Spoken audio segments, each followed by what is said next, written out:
Yeah, today I'll explain about introduction of recombinant DNA into host cell.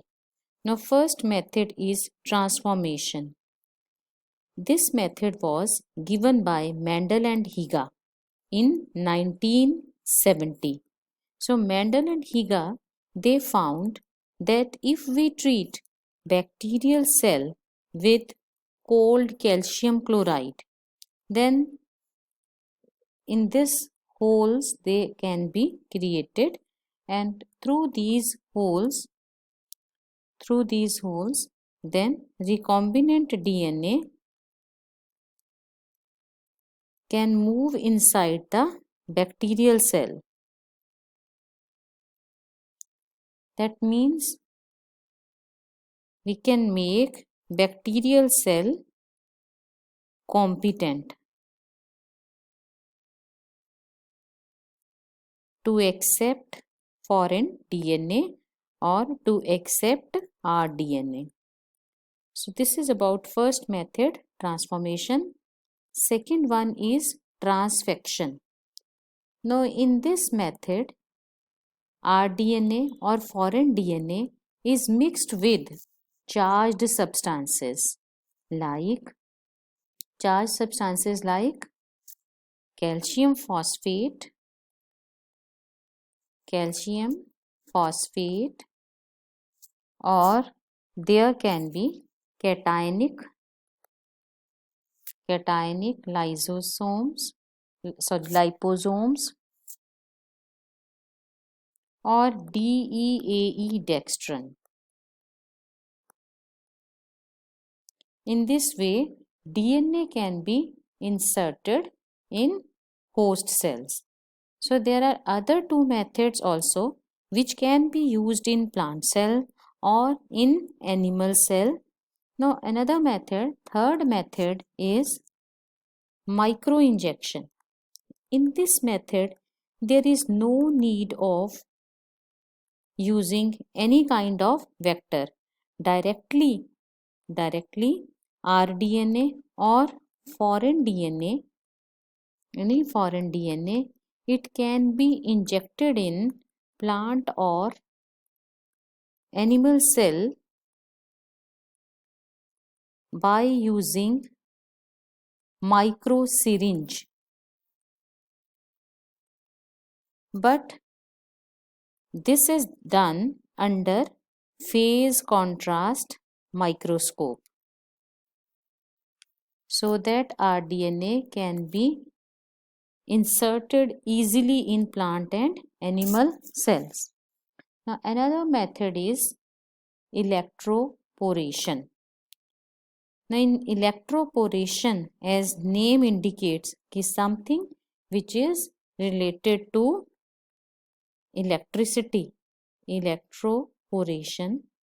Here bacterial cell or host cell is bacterial cell or host cell is actually exposed to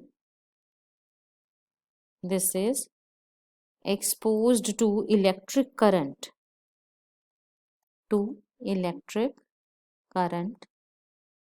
and this produces microscopic holes across the bacterial cell membrane. As a result, our DNA can be inserted into host cell. Then one more method which is very conveniently, and these days it is used in making of transgenic plants, and that method is bialistic or particle gun method. Now in this method, DNA is coated with gold and tungsten particles, and then these are bombarded onto plant cells.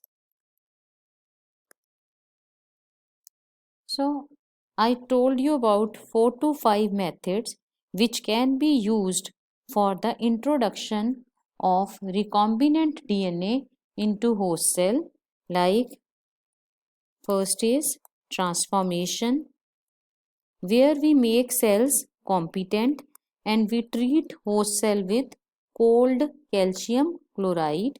Second is transfection. In case of transfection, DNA is mixed with charged particles. Now, charged particles or charged substances like liposomes or calcium phosphate, etc. Then in third method, we are using directly micro injection with the help of micro syringe, and for this, to visualize that our DNA is being introduced or not, for this we have to use phase contrast microscope. Next, in case of electroporation, in electroporation method, we are using electric current, impulses of electric current.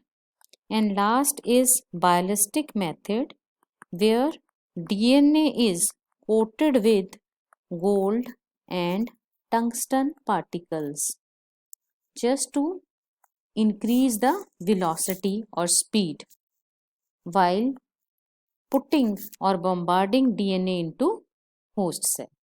So this is about introduction of recombinant DNA in host cell.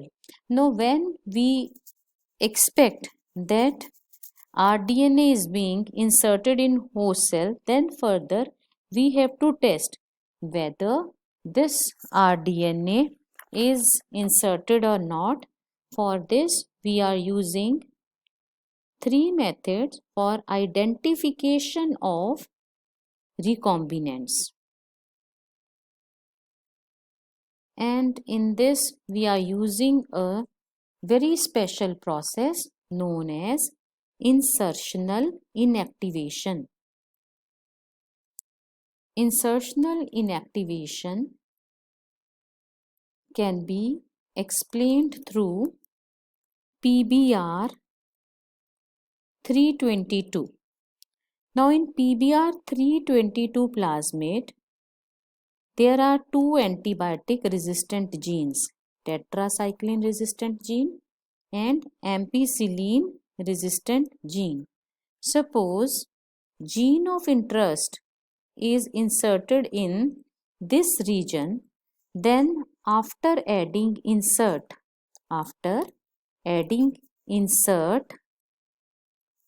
this plasmid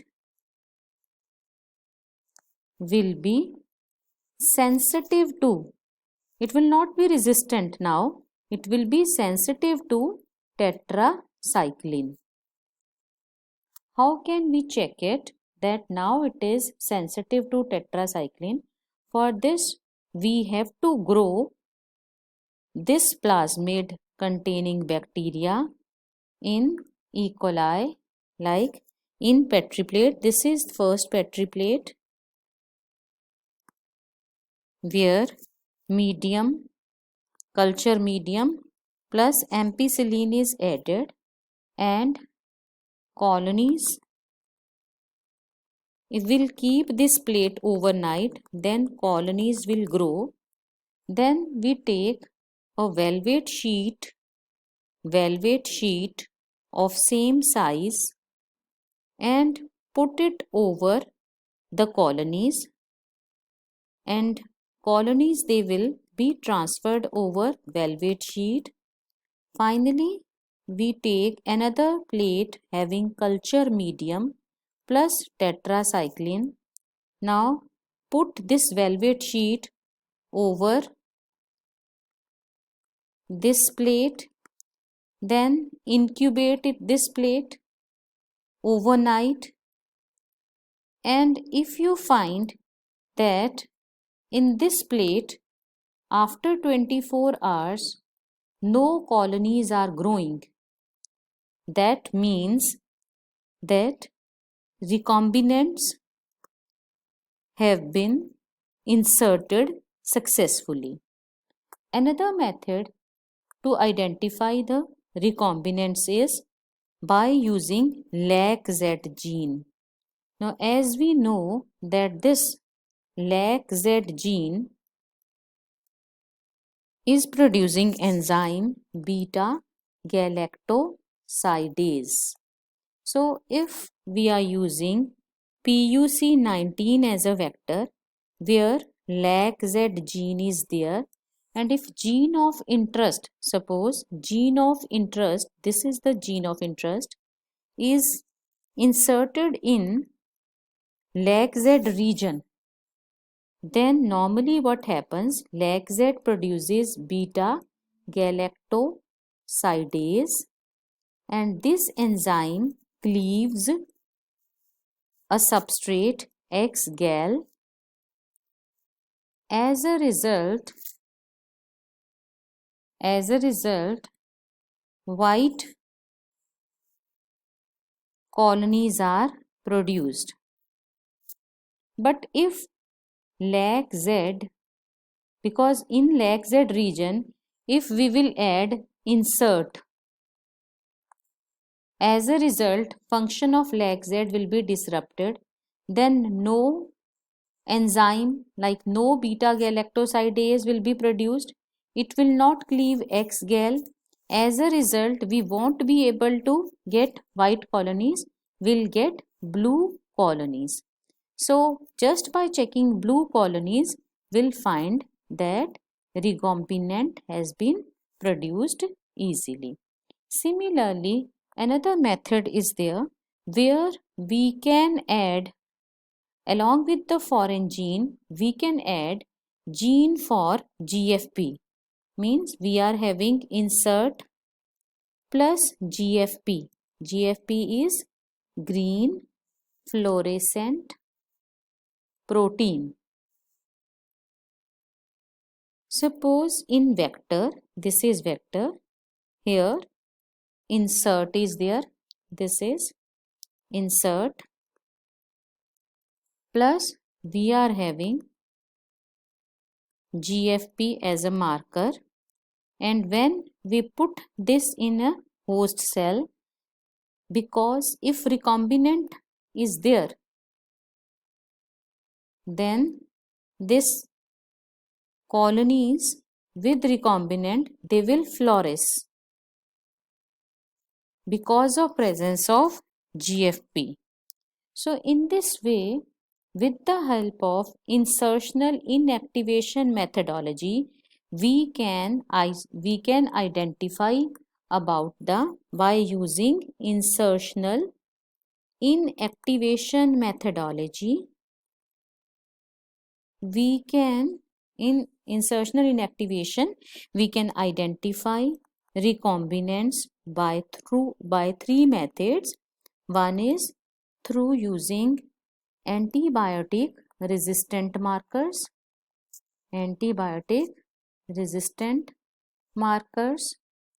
or B, by using chromogenic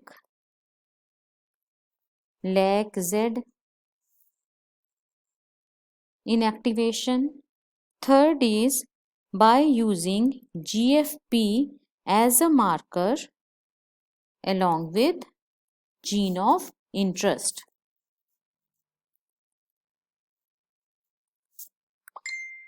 Thank you.